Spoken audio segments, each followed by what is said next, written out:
جنگ ہوئی تھی جس کو جنگ صفین کہتے ہیں. یہ حضرت امیر معاویہ ملک شام سے نکلے تھے. چونکہ میں نے بتایا تھا آپ کو کہ حضرت عثمان غنی کے قتل کا بدلہ لینے کا سب سے زیادہ جو اعلان کر رہے تھے اس میں حضرت امیر معاویہ تھے، کیونکہ خاندان ایک ہی ہے. حضرت عثمان کا خاندان بھی اور حضرت امیر معاویہ کا خاندان بھی ایک ہی ہے. تو خون عثمان کا قصاص، بدلہ، اس نعرے سے وہ اٹھے تھے. اور اس کے بعد جنگ جمل کے بعد حضرت امیر معاویہ رضی اللہ تعالیٰ عنہ بھی فوج لے کر کے نکل پڑے تھے. حضرت علی کرم اللہ وجہ الکریم نے بہت ساری صلح کی کوششیں فرمائیں، خطوط لکھے، لیکن جواب میں صرف ایک ہی جواب آتا تھا کہ خون عثمان کا بدلہ چاہیے. یہاں تک کہ ایک بڑے صحابی ہیں جریر بن عبداللہ بجلی، یہ گئے اور حضرت امیر معاویہ سے انہوں نے کہا کیا آپ کو یہ نہیں معلوم کہ علی بن ابی طالب رسول اللہ صلی اللہ علیہ وسلم کی قرابت داروں میں سے، خاندان میں سے، اور صحابہ میں وہ افضل ترین ہیں، پھر آپ کس طرح سے ان کے لیے جنگ کا ارادہ کر کے نکلتے ہیں؟ کیا آپ یہ سمجھتے ہیں کہ علی بن ابی طالب نے عثمان کا قتل کیا ہے، عثمان بن عفان کا قتل کیا ہے؟ حضرت امیر معاویہ نے کہا نہ، میں ان کی فضیلت کا بھی قائل ہوں، وہ رسول اللہ صلی اللہ علیہ وسلم کے رشتہ دار بھی ہیں، یہ ساری چیزیں اپنی جگہ پر. لیکن حضرت امیر معاویہ کی ایک دلیل یہ تھی، کہتے ہیں ہاں یہ بھی میں سمجھتا ہوں کہ اگر علی بن ابی طالب نے عثمان بن عفان کا قتل نہیں بھی کیا ہے تو قاتلوں کو ہمارے حوالے کیوں نہیں کرتے؟ جنہوں نے قتل کیا ان کو ہمارے حوالے کرے. تو حضرت علی کرم اللہ وجہ الکریم کے پاس انہوں نے خط لا کر کے دیا کہ امیر معاویہ تو یوں کہہ رہے ہیں. حضرت علی نے کہا مجھ سے وہ لوگ ایسی چیز کا مطالبہ کر رہے ہیں جو میرے ہاتھ میں ہے ہی نہیں. حضرت عثمان غنی کے قاتل کون ہیں یہ پتہ ہی نہیں ہے، تو کیسے ان کے حوالے کیا جائے؟ اگر میرے قابو میں ہوتے، میرے قبضے میں ہوتے، تو حضرت علی کہتے ہیں سب سے پہلے خون عثمان کا بدلہ لینے والا علی بن ابی طالب ہوتا. لیکن معاملات نہیں سلجھے، یہ حالات بڑھتے چلے گئے. پھر حضرت امیر معاویہ جو لشکر لے کر کے نکل پڑے اور ان دونوں جماعتوں کی ایک جگہ پر جا کر آمنا سامنا ہو گیا ان جماعتوں کا مقام نہروان کے قریب. حضرت امیر معاویہ کے ساتھ جو فوج تھی وہ بھی بہت ہزاروں کی تعداد میں، اور حضرت علی رضی اللہ تعالیٰ عنہ کے ساتھ جو فوج تھی وہ بھی ہزاروں کی تعداد. لیکن حیرت کی بات یہ ہے کہ کچھ جو دور اندیش تھے، صحابہ تھے، وہ لڑائی ہونے نہیں دے رہے تھے. دونوں فوجیں میدان میں پڑاؤ تو کر لیں. یہ جمادی الاول کا شروع کا مہینہ تھا اور جمادی الاخر آ گیا، یعنی 2 مہینے تک فوجیں وہیں پر رہیں لیکن لڑائیاں نہیں آمنے سامنے. اور حتیٰ کہ حالات ایسے ہو گئے کہ ادھر کی فوج ادھر کے لوگوں میں آ جاتی تھی پانی لینے کے لیے، ادھر کے لوگ ادھر جاتے تھے پانی لینے کے لیے، تو دوستی بھی ہو گئی 2 مہینے میں. اور اس کے بعد رجب کا مہینہ شروع ہوا تو حرمت والا مہینہ، اس میں جنگ حرام ہے، تو جنگ بندی ہو گئی. 3 مہینے ایسے ہی گزر گئے، دونوں فوجیں میدان میں پڑاؤ ڈالی رہیں. پھر اس کے بعد حضرت علی رضی اللہ تعالیٰ عنہ اور حضرت امیر معاویہ رضی اللہ تعالیٰ عنہ دونوں کے درمیان یہ خط و کتابت بھی چلتے رہے، صلح کی باتیں بھی چلتی رہیں. لیکن جیسے کہ میں نے کہا سبائی فتنہ یہاں پر بھی موجود تھا دونوں جماعتوں میں، اور دونوں جماعتوں کو جنگ پر بھڑکانے کے لیے شرانگیز دونوں جگہ موجود تھے، بھڑکاتے رہتے تھے. اور اس کے بعد ناگہانی رجب کا مہینہ ختم ہوا تو اچانک ان دونوں میں مٹ بھیڑ ہوئی، جس میں حضرت علی رضی اللہ تعالیٰ عنہ کی طرف سے آئے ہوئی جماعت میں 25,000 لوگ قتل ہوئے تھے. حضرت امیر معاویہ کی طرف سے آئے ہوئے لوگوں میں 45,000 لوگ قتل ہوئے تھے. اس ایک جنگ میں 70,000 لوگ قتل ہوئے ہیں. یہ معمولی چیز ہے؟ 70,000 لوگ کام آ گئے، جان سے ہاتھ دھو بیٹھے. حتیٰ کہ قتل اتنا ہو چکا تھا کہ ایک ایک دن جنگ کو روکنا پڑتا تھا میتوں کو یعنی کفن پہنانے کے لیے، نماز پڑھنے کے لیے، دفن کرنے کے لیے.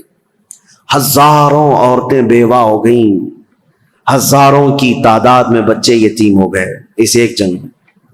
پھر حضرت امیر معاویہ نے سمجھ لیا، کیونکہ شامی فوج جو ہے اب کمزور پڑ گئی تھی جو حضرت امیر معاویہ کے ساتھ آئی تھی، اور حضرت علی کے ساتھ جو فوج لڑ رہی تھی وہ عراقی فوج تھی، کیونکہ حضرت علی کا دارالخلافہ کوفہ تھا جو عراق میں ہے۔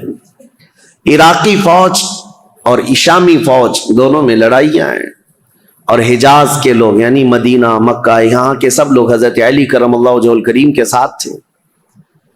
اب حضرت امیر معاویہ نے یہ جب دیکھا کہ شامی فوج 45,000 کی تعداد میں قتل ہو گئی، جو اب تک کی کسی بھی جنگ میں اتنی بڑی تعداد قتل نہیں ہوئی تھی، یہ بہت بڑی تعداد ہے، تو انہوں نے پھر یہ اپنی فوج میں تقریر کرنا شروع کیا کہ اگر شامی فوج اس طرح سے ماری جانے لگ جائے تو پھر جو ہم نے علاقے فتح کیے تھے رومن ایمپائر سے، وہ تو رومی فوجی عیسائی سب پھر سے ملک شام پر حملہ کریں گے، ہمارے علاقے حاصل کر لیں گے۔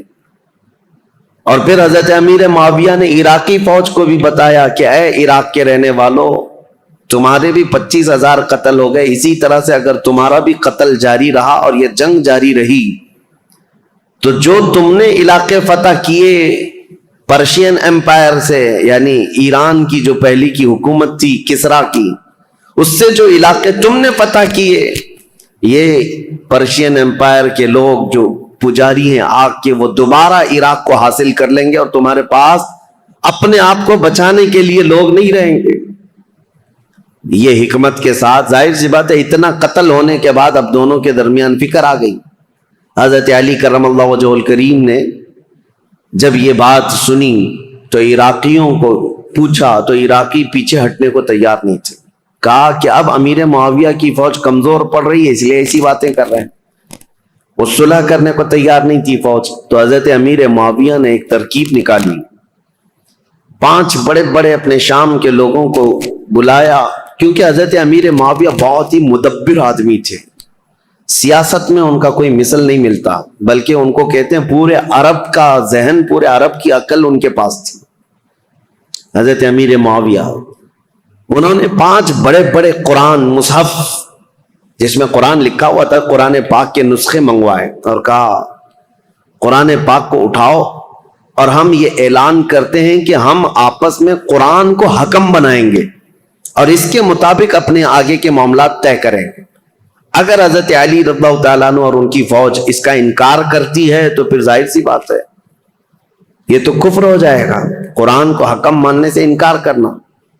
تو حضرت امیر معاویہ کی یہ ترکیب تھی، 5 بڑے بڑے قرآن اٹھا کر کے وہ لائے اور پیچھے اور بھی سینکڑوں لوگ قرآن سر پہ اٹھا کر کے لے آئے اور اعلان کیا عراقی فوج کے سامنے، حضرت علی کے سامنے، کہ یہ ہم لوگ جنگ بندی چاہتے ہیں اور قرآن جو ہے اس کو ہم حکم بنانا چاہتے ہیں اور اس کے مطابق ہم آگے کام کریں۔ حضرت علی اگر انکار کرتے تو ان کی فوج میں ہی لوگ آپ کی باغی ہو جاتے ہیں کہ آپ نے تو قرآن کا انکار کر دیا۔ تو حضرت علی رضی اللہ تعالیٰ عنہ یہ سیاست سمجھ گئے، آپ نے فرمایا ہم نے جو جنگ کی ہے وہ اسی لیے کہ تم قرآن کے پابند بن جاؤ، اسی لیے تو ہم تلوار اٹھائے، اور آج اگر آپ کو یہ بات لگ رہی ہے کہ قرآن کو حکم بنایا جائے تو اس کے سب سے پہلے پیروکار ہم ہوں گے۔ پھر دونوں کی جانب سے یہ بات طے پائی کہ ایک ایک صحابی کو حکم بنایا جائے اور قرآن اور حدیث رسول کے مطابق وہ فیصلہ کرے۔ تو حضرت امیر معاویہ نے اپنے مشیر خاص یعنی ان کے بہت قریبی تھے عمرو بن عاص رضی اللہ تعالیٰ، صحابی ہیں جنہوں نے مصر فتح کیا ہے، وہ حضرت امیر معاویہ کے قریبی تھے، حضرت امیر معاویہ نے ان کو حکم بنا دیا۔ حضرت علی رضی اللہ تعالیٰ عنہ کی طرف سے حضرت ابو موسیٰ اشعری یہ نہایت سادہ دل تھے اور ہر ایک کے متعلق عفو درگزر کا معاملہ اپنے اندر رکھتے تھے، جیسے اپنے لیے سوچتے تھے ایسے دوسرے کے لیے بھی خیال رکھتے تھے۔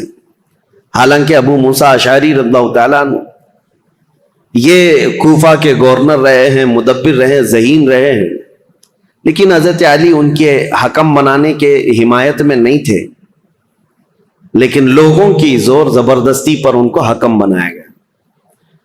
مسئلہ تاریخ کا ہے، اس لیے میں آپ کو بتا رہا ہوں. پھر اسی لیے میں تاریخ دہراتا ہوں کہ کوئی ڈھکوسلا بازی کرتے ہوئے تمہیں پھر گمراہ نہ کر دے. حقیقت کیا ہوئی اور کیا ہوا تھا یہ جاننا آپ کے لیے ایک بار ضروری ہے. دونوں نے حکم بنایا. حضرت عمرو بن عاص یہ ہمیشہ اپنے تدبر اور تفکر کو کام میں لاتے، اور جب بھی حضرت ابو موسیٰ اشعری آتے تو ان کا نہایت شاندار استقبال اور تعظیم و تکریم کرتے اور کہتے ابو موسیٰ اشعری آپ مجھ سے رتبے میں بڑے ہیں، آپ رسول اللہ کے صحابی ہیں، آپ سے پہلے میں ہو ہی نہیں سکتا.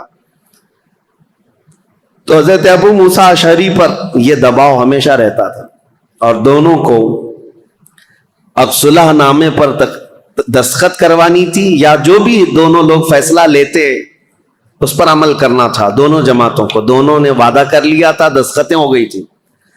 اب یہ دونوں صحابہ کو ٹائم دیا گیا، رمضان شروع ہونے سے پہلے تک آپ اپنا حکم نامہ یا جو آپ کا فیصلہ ہے وہ سنا دیں.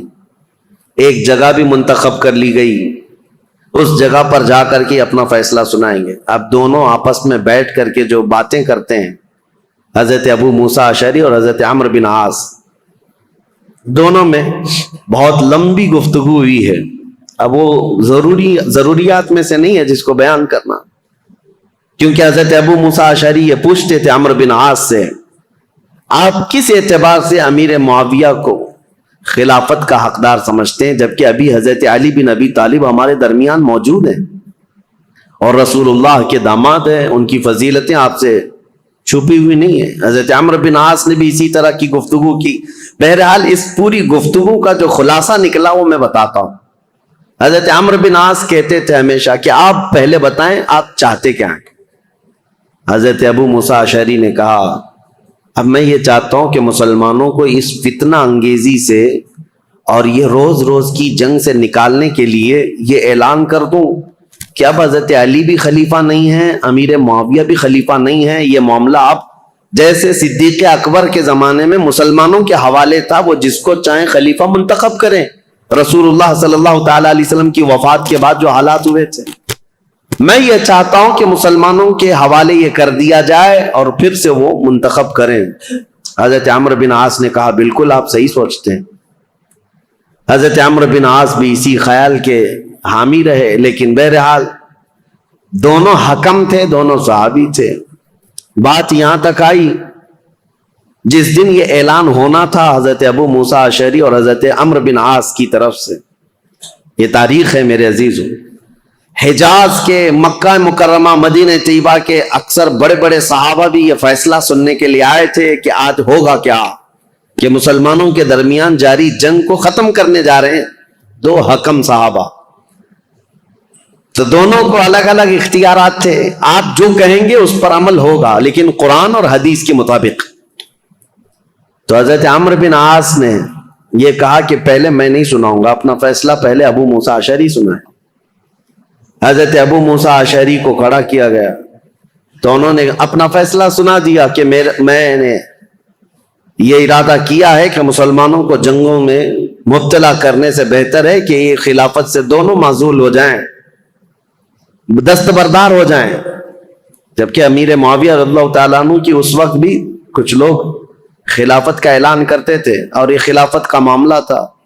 تو آپ نے کہا دونوں دستبردار ہو جائیں، مسلمانوں کے حق میں یہ فیصلہ ہو جائے. حضرت عمرو بن عاص نے یہ نہیں کہا، وہ کھڑے ہوئے کہا دو حکم تھے، ان میں سے ایک حکم نے اپنا فیصلہ سنایا ابو موسیٰ اشعری. انہوں نے اپنے فریق حضرت علی کو معزول کر دیا، لیکن میں اپنے فریق امیر معاویہ کو معزول نہیں کرتا. تو یہ ہمارا فیصلہ ہے. اس بات پر بہت بڑا ہنگامہ ہوا. پھر بات یہاں کو پہنچی کہ ان دونوں حکموں کی بات تسلیم کی جانی تھی، لیکن شامی الگ باغی ہو گئے، عراقی الگ باغی ہو گئے. بہرحال یہ معاملہ اس وقت جا کر ٹھنڈا ہوا جب خود حضرت علی اور حضرت امیر معاویہ آمنے سامنے آ گئے، اور ان دونوں نے آپس میں بیٹھ کر کے پھر صلح نامہ لکھا. حضرت علی کرم اللہ وجہ الکریم اپنی باقی ماندہ فوج کو لے کر عراق تشریف لائے، کوفہ، اور حضرت امیر معاویہ کو ملک شام بھیج دیا گیا. یہ معاملات جو ہوئے 37 ہجری میں، یعنی حضرت علی رضی اللہ تعالیٰ عنہ کی خلافت قائم ہو چکی تھی 35 ہجری میں، 37 ہجری میں یہ سب حالات ہوئے. پھر حضرت علی کرم اللہ وجہہ الکریم کوفہ تشریف لے گئے. 40 ہجری میں حضرت علی کا انتقال ہو گیا.